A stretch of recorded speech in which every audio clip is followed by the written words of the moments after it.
All right, we're live on the vertical edition. Now let's get live on the horizontal edition. And there we are. Welcome everybody to the Outstanding English live lesson. Today we have quite a treat for you. We are going to go over some ant, ance word pairs. These are adjectives that end in ant and their noun forms that end in ance, so that you don't get these mixed up. So let's get into this. I've divided these into 3 tiers. So you can see here we got tier 1, tier 2, and tier 3. That's because for each tier, I start off with a paragraph or a dialogue where you see these pairs used in natural sentences. So this can help you better understand them when you see them in context. And then I'll go through these paragraphs or dialogues, only one dialogue actually, or dialogue, and then I will break down the adjective, noun, word pairs that were presented in each one. So let's get into our first tier, our tier 1 adjective, noun pairs. All right, this one is only one paragraph, and it says, "It is important to practice English every day. At first, the goal may feel distant, and that distance can seem hard to overcome. With regular study, you can show real brilliance in your work. Once you understand the importance and significance of having a regular study habit, you will sound brilliant and your English will make a significant improvement." All right, so let's break down the word pairs we have here. Our first one, and I printed these out ahead of time to save time this time, less time writing on the mini whiteboard here. We have the adjective important and the noun form importance. And I got a couple example sentences here. For important, it says, "Your opinion is important to me." And I wanted to make a little distinction here, and this is pretty confusing to students. We got important to or important for. So what is the difference between using important to or important for? So we use important to when we're talking about like a personal or emotional connection. All right, and we use for when we're talking about its usefulness or the benefit we get from it, its usefulness. So an example of this would be family is important to me. I have a personal or emotional connection. Family is important to me. But for, I could say something like exercise is important for my health. I'm illustrating the usefulness that exercise has. So I'm saying exercise is important for my health, family is important to me. And then with importance, all right, this is, the value or significance in something. I have this example, "Your opinion is of great importance to me." Now, the opposite of great importance, you'll hear this often, is little, all right? "Your opinion is of little importance to me." You might hear that every now and then. And we often attach importance to something, or we emphasize the importance of something. So we might say that, the company emphasizes the importance of punctuality. Means they want everybody to be on time. The company emphasizes the importance of punctuality. Or we could say the company attaches importance to punctuality. Means they want to make sure all of their employees are on time all the time. So here we have our ant adjective, important, and our ance noun version, importance. All right, I'm going to go into our next pair here. And we have distant our adjective, distant, A-N-T, and our A-N-C-E noun version, distance. Now we use distant to talk about something being far away in space, to cities, how far away they are. Time, for talking about years or days, or relationships, how close you are to someone. So this example says, the mountain looks distant. Another common collocation using distant is in the distant past. All right, so maybe we don't know the exact year or when. We could say something like, woolly mammoths walked the earth in the distant past. And we may say that someone seems distant. So if somebody seems distant, we may say that they are emotionally distant. And to be emotionally distant means maybe they have difficulty sharing their feelings. So it's hard to know how they are feeling at any given time. They are emotionally distant, and maybe it's difficult also to share your own feelings with them.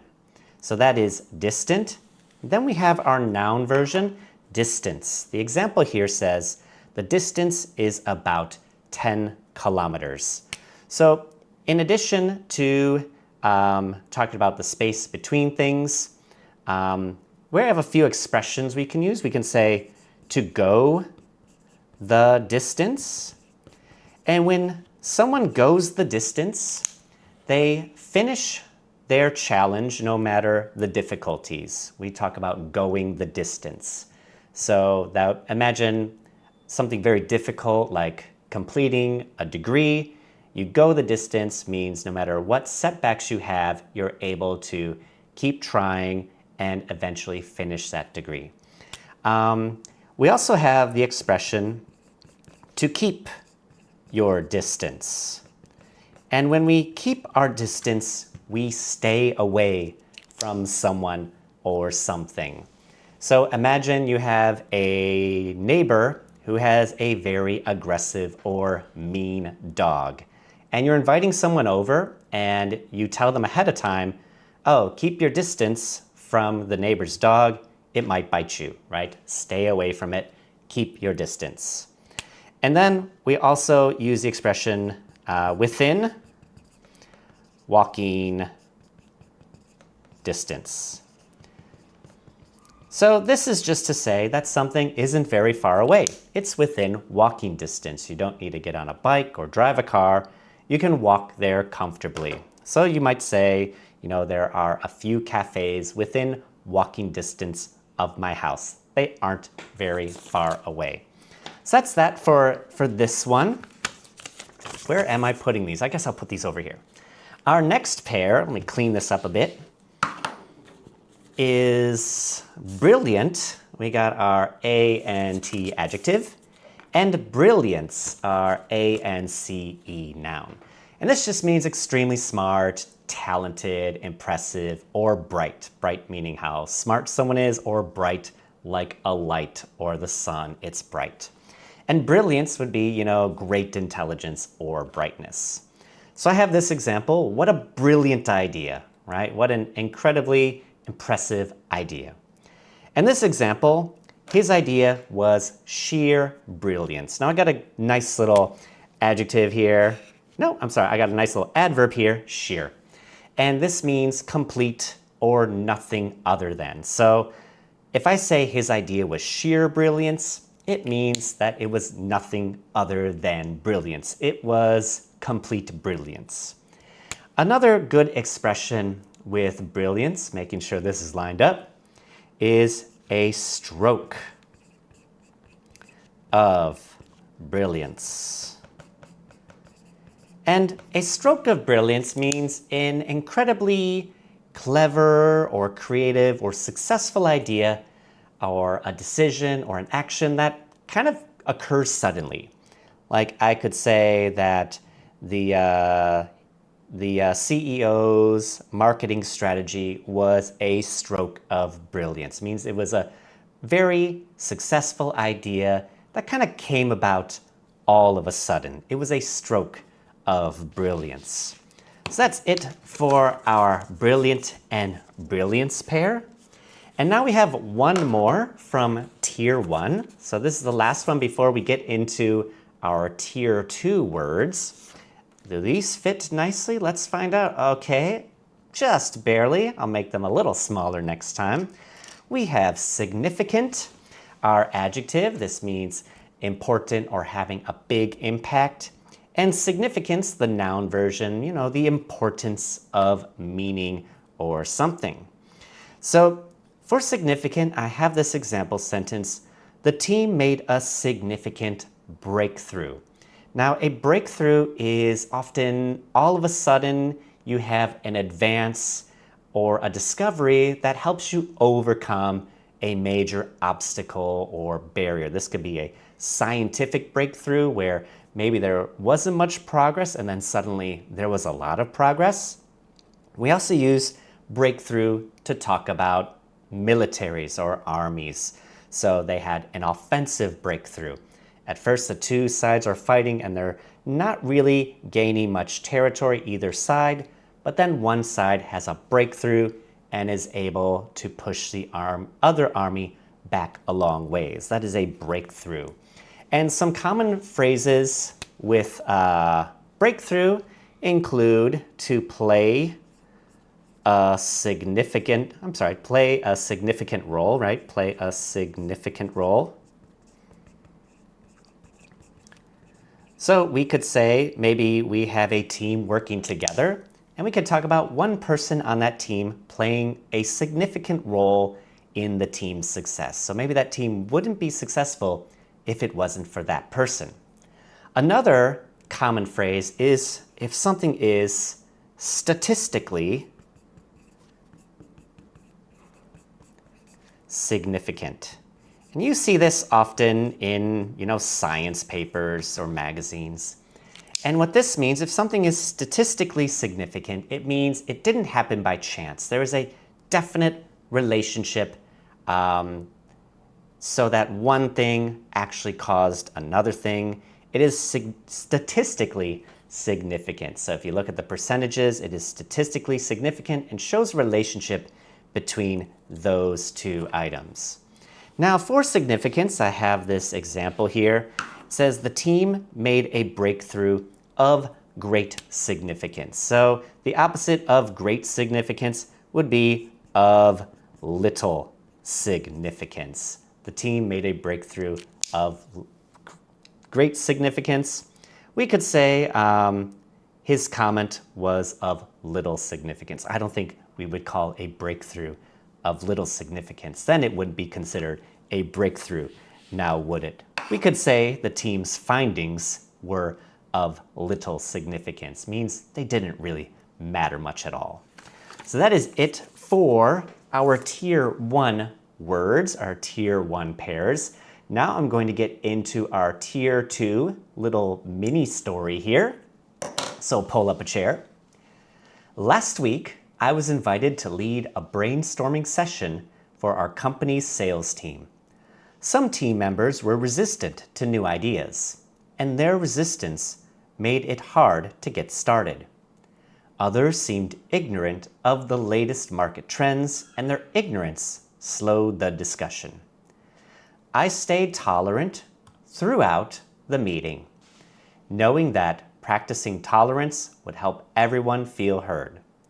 One colleague acted arrogant, insisting their plan was the only solution, and their arrogance created tension. By focusing on what was relevant, I helped the team see the relevance of each idea.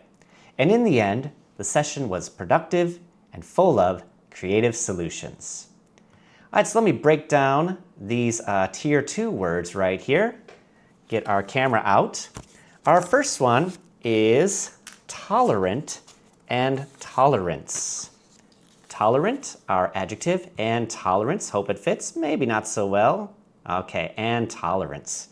So for tolerant, I have he is not very tolerant of criticism. So tolerant means to be accepting different ideas, behaviors, or people. And tolerance would be the ability to accept or allow differences.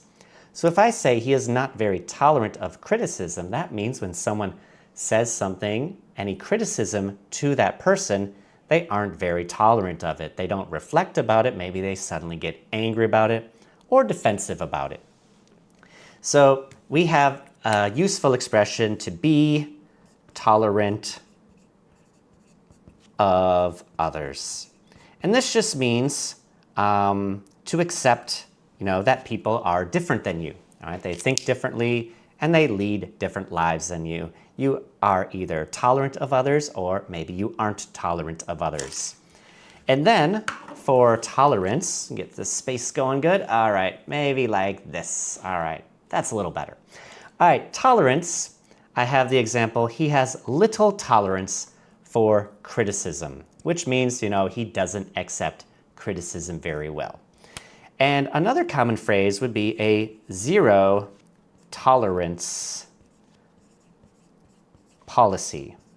And you'll see these often in workplaces. A zero tolerance policy means that if you do this, then you will be, reprimanded, probably fired right away. So I know that many workplaces have a zero tolerance policy for harassment. If you are bullying or sexually harassing a coworker, they have a zero tolerance policy, and that means after maybe a quick investigation, the person doing it would probably be fired. They have a zero tolerance policy.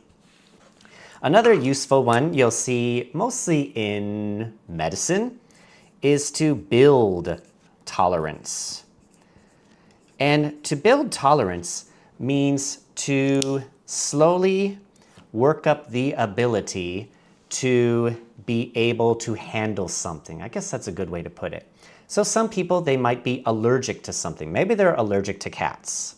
So if you build tolerance to an allergy, it means you take just a little bit of that thing that you're allergic to, and then over time add more and more until your body accepts it. So you build tolerance. So that is it for tolerant and tolerance. I hope the rest aren't this big. Then I'll have trouble fitting them on our little mini whiteboard. The next two, we have resistant, our adjective, ant, and resistance, our noun, ance. So to be resistant means to not affected by something or to able to fight against something. So resistance would be the ability to resist or oppose something or someone. So this example says, these plants are resistant to cold temperatures. So maybe you're at a nursery, which is like a shop that sells plants for a garden, and there's some plants you like, but they're originally from a very warm area. However, you live in a cold area, but those plants might be resistant to cold temperatures, means the cold doesn't bother them. Some other useful expressions would be to be resistant to change. All right, some people, we say they are set in their ways, means they have certain habits and they want to continue those habits. And if you ask them to change their habits, they are resistant to change. All right, they don't want to change those habits. And then we have resistance over here.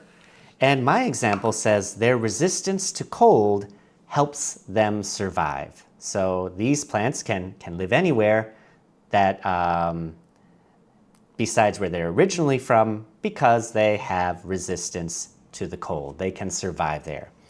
And some useful expressions using resistance include to face or meet resistance. So we use this, also when talking about militaries or armies. You could say, the army entered the city and they faced or they met resistance. Means another army unit, an opposing army unit was waiting for them, or maybe civilians were waiting for them and ready to fight back. They faced resistance or they met resistance. We can also overcome resistance. And this could be maybe not necessarily armies, but also just having different ideas than other people. So maybe you're in meetings and you have some ideas, but you get a lot of resistance for your ideas. No one wants to take your ideas seriously. But you overcome that resistance, and over time, maybe people see that your ideas are actually pretty good and want to follow through and take action on them. So here we got resistant and resistance, our resistant ant adjective, and resistance ance noun. Let me get these out of here. And our next two for our tier 2 words include ignorant, our adjective ant, and ignorance. Let's see if this fits our ance noun. All right, so to be ignorant means not knowing something or just having a lack of knowledge. And ignorance is a lack of knowledge or awareness. So this example says he was ignorant of basic safety procedures. Means he didn't know the basic safety procedures, which could be dangerous depending on where he works, right? So I often say someone is ignorant of something, to be ignorant of something. And with ignorance, it says his ignorance of basic safety procedures nearly caused an accident. So this is pretty dangerous. Person didn't know basic safety procedures and it nearly caused an accident. So some useful phrases with ignorance includes to do something out of ignorance. All right, and this is when someone makes a mistake that is completely unintentional. They do it out of ignorance. And then we also have a common expression, ignorance is no excuse. All right, so if someone says this, it means you shouldn't have not known. You should have known. Ignorance is no excuse for your mistake. You should have known, right? That is no excuse. And then we have a useful and common idiom, ignorance is bliss. Oopsies, let me fix that up. Oh, this got ugly. Ignorance is bliss. And this means you are extremely happy. Well, bliss means extremely happy. So ignorance is bliss means you're happy because you don't know about something. So I don't like to watch the news too often because most of the news on TV is pretty bad news. So I think I'm in a pretty good mood most of the time compared to a lot of other people. Simply by not watching the news so often, I could say ignorance is bliss. By not knowing all the details of all the bad things that are happening, I can actually feel a little better and not let those things drag me down so much. So we got ignorant and ignorance right here. Next to, we have arrogant, our ant adjective, and arrogance, our ance noun. Let's make it fit. Okay, that fits pretty well. So to be arrogant means to believe that you are better than others. It's a pretty negative thing. And arrogance is the quality of thinking that you are better than others. So with arrogant, let me just get this aside over here first. I have this sentence, the manager is arrogant towards his employees, which means this manager believes that he or she is better than the employees that he oversees, he or she oversees. So someone may have an arrogant attitude or arrogant behavior or sound arrogant, right, when they're talking. And we often use the phrasal verb come across, either come across or come off as arrogant. All right. So if someone comes across as arrogant or they come off as arrogant, it means that the people around them probably think they're arrogant, right? Because of maybe the way they speak, the way they talk to people, or the way they act around people, they come across as arrogant. And then arrogance right here, our noun version, says the manager's arrogance creates tension in the office. So tension would be, everybody feeling a little tense, because of this manager's behavior, maybe the way they speak to others. So I have a useful expression, to be blinded by arrogance. All right, and this means to be so overconfident, it leads you to make mistakes or have poor judgment. So maybe your team, is one of the best, and you're facing against a team that is like in last place. So you don't do much to prepare for that game. You're blinded by arrogance. But before the match, the other team is reviewing all the old games, all the tapes, so they know all of your weaknesses and can exploit them. And then you end up losing because you were blinded by arrogance. So that is arrogant, our adjective, and arrogance, our noun. I have one more pair for our Tier 2 words. We have relevant, our ant adjective, and relevance, our ance noun. So relevant means directly related or important to a topic.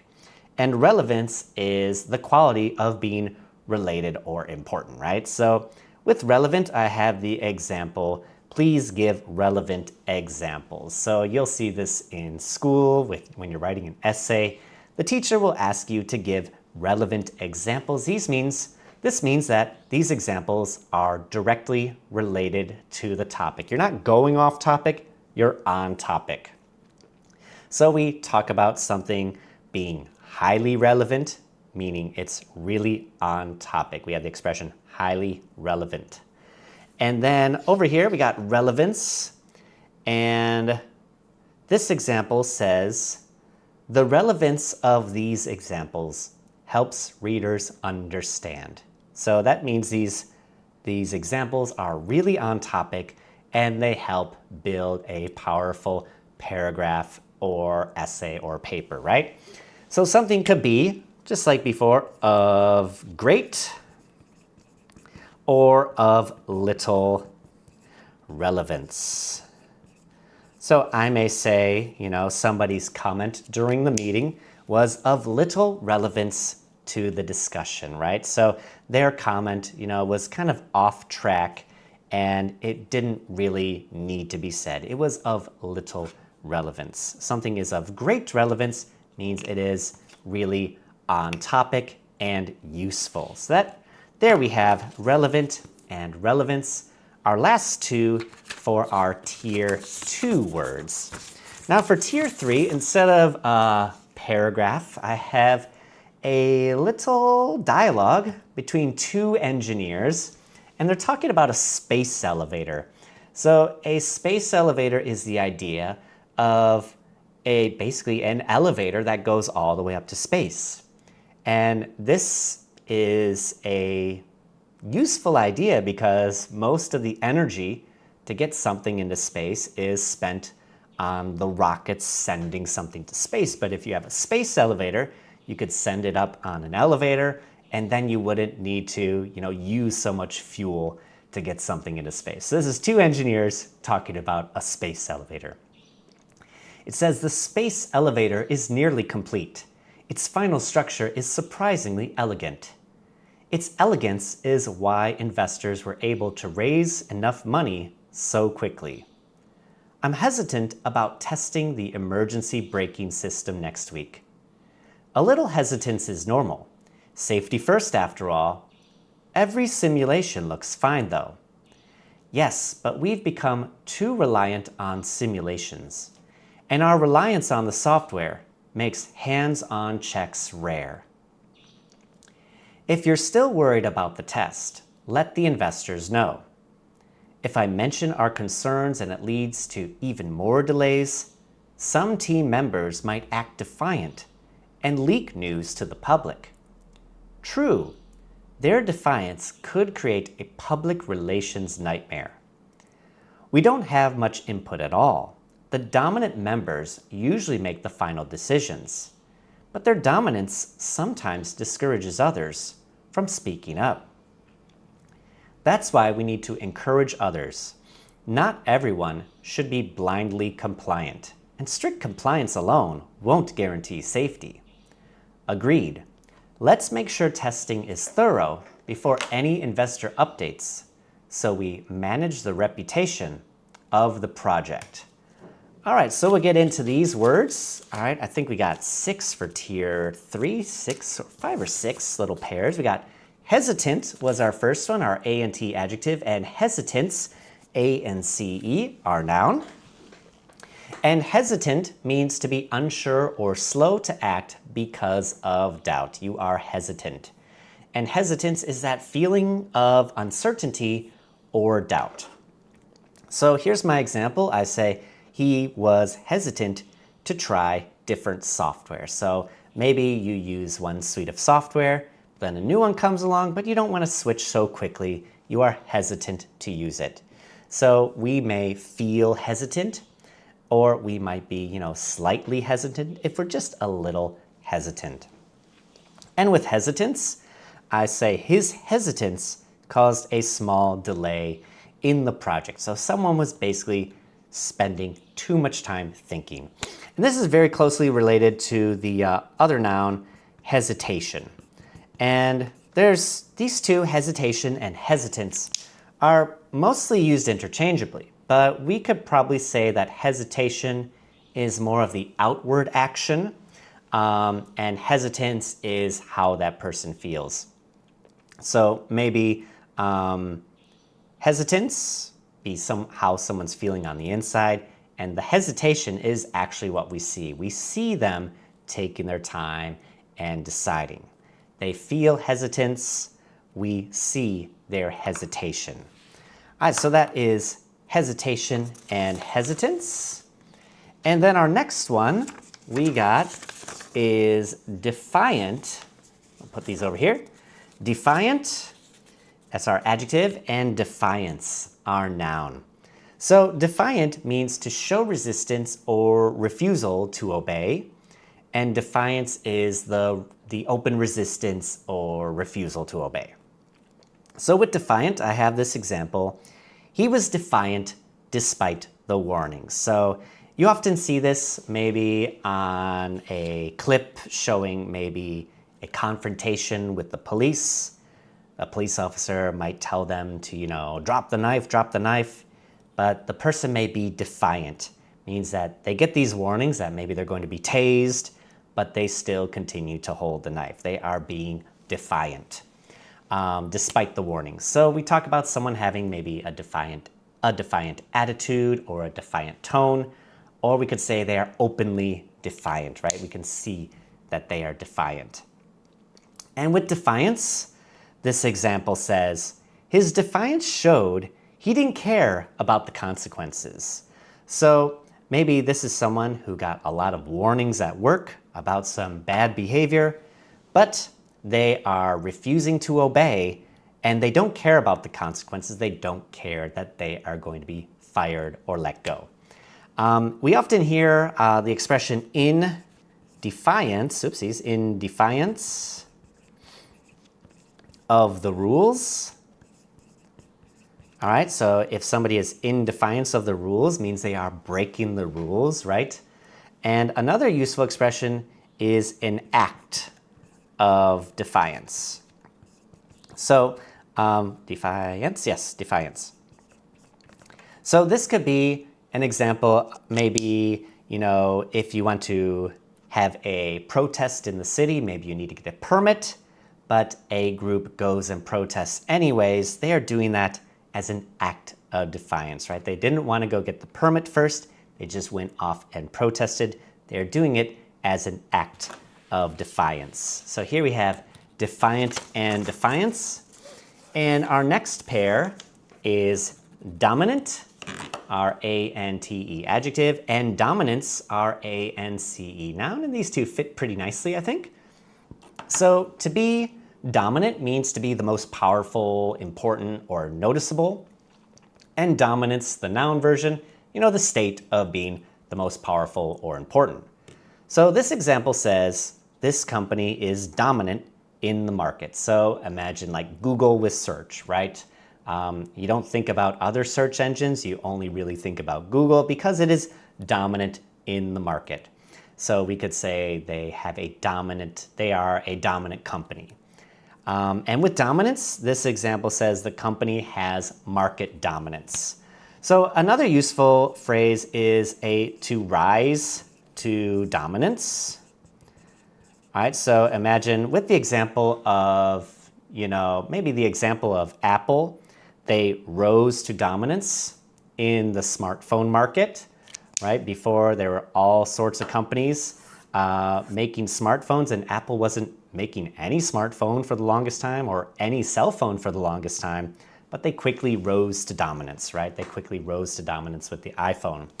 And then the trouble is that you have to maintain dominance. So when you maintain dominance, you keep that dominance by maybe innovating faster than everybody else. So we have dominant and dominance are a little pair right here. And our next two are reliant, our adjective, and reliance, our ance noun pair right here, reliant and reliance. So to be reliant means to depend on someone or something, and reliance is the state of depending on someone or something. So this is my first example. It says, the class is reliant on AI to do their assignments. So instead of trying first, they might put in the question or prompt into an AI website or software and try to get an answer to help them, right? So we may be either heavily or overly reliant on something, means we rely too much on it.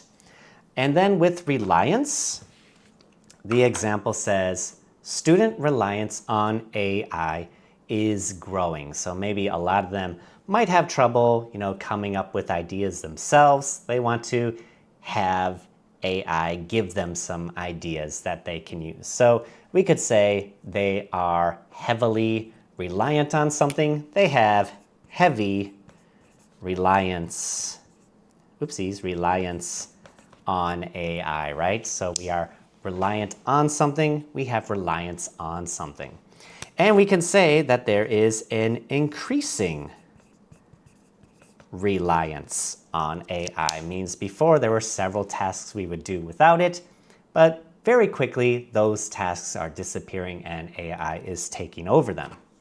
All right, so that is reliant and reliance. Our next pair, we have compliant, our adjective, and compliance. These are kind of big, so it's going to be hard to make them fit. And to be compliant means you are following the rules or instructions. And compliance is the act of following rules.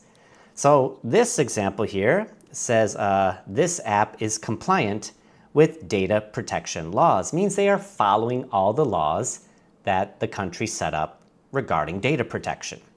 So you'll often hear the phrase fully or legally compliant. Means they are following all the rules they need to follow, right? And then for compliance, this says its compliance guarantees user privacy. So they're following the data protection laws, and this guarantees user privacy. It means they're not taking your data and giving it to people or organizations that shouldn't have it. So we often hear the expression adhere to compliance. To adhere to, okay, yeah, let's make it a little longer. Adhere to a strict compliance. And then with something. So I could say, this company adheres to a strict compliance with data protection laws. You'll see this often in maybe like market news. They adhere to a strict compliance with something. And then our last pair for the evening, my evening, maybe not yours, we have elegant and elegance. So elegant are A-N-T adjective, and A-N-C-E, elegance are noun. So this describes a graceful, stylish person, graceful design or a solution. And elegance would be the quality of being graceful and stylish. So my example here, she wore an elegant dress to the party. And the example for our noun version, the elegance of her dress drew many compliments. So when we draw compliments, compliments, okay. When we draw compliments, it means we receive compliments. Now, this does not mean the same as to fish for compliments. Imagine, you're going fishing. All right. To fish for compliments means you try to get compliments from people because they make you feel better. So if the dress draws many compliments, that means people came up and said, wow, what a lovely dress. But if someone fishes for compliments, that means they go up to people and say, oh, do you like my dress? How do you like my dress, right? So there's a little difference between here. If we fish for compliments, it's usually used in a negative way. You might say, she spent the party fishing for compliments. That's not a very nice thing to say and also not a nice thing to do, right? So I wanted to let you know that this afternoon I added the latest episode of the Endless English Listening Practice video, and that will be available until April 4th when I replace it with episode 3. So I hope you can watch that. And let me see over here. What? Oh, this is so hard to use this software. Okay, let's highlight this. Okay, and it got cut off. I'm still working on that. It says, today I was sorry and missed the tier 1 part. Sorry about that. Don't worry, you can watch the replay. And I did a new time today. Yesterday evening, at the last moment, I decided to go out to dinner instead. So we didn't have our lesson at our normal time. But I discovered that normal time is the same time that Bob the Canadian has his live stream. So I certainly don't want to have my lesson the same time as him. Oh, thank you, Bema. That's awfully sweet of you. Thanks for the thumbs up. What's this say over here? We got one more here. It says, to the party, meaning is in the party there. I'm trying to remember how I said this. You wear a lovely dress to a party, to the party. Is that what I said? I'm not entirely sure I remember what I said, but I can review this and then I'll leave it in a comment on the regular video or as a post. Sorry about that. So thank you for joining me this evening or afternoon or morning, wherever you are, and I will see you in the future. Have a great day, everyone.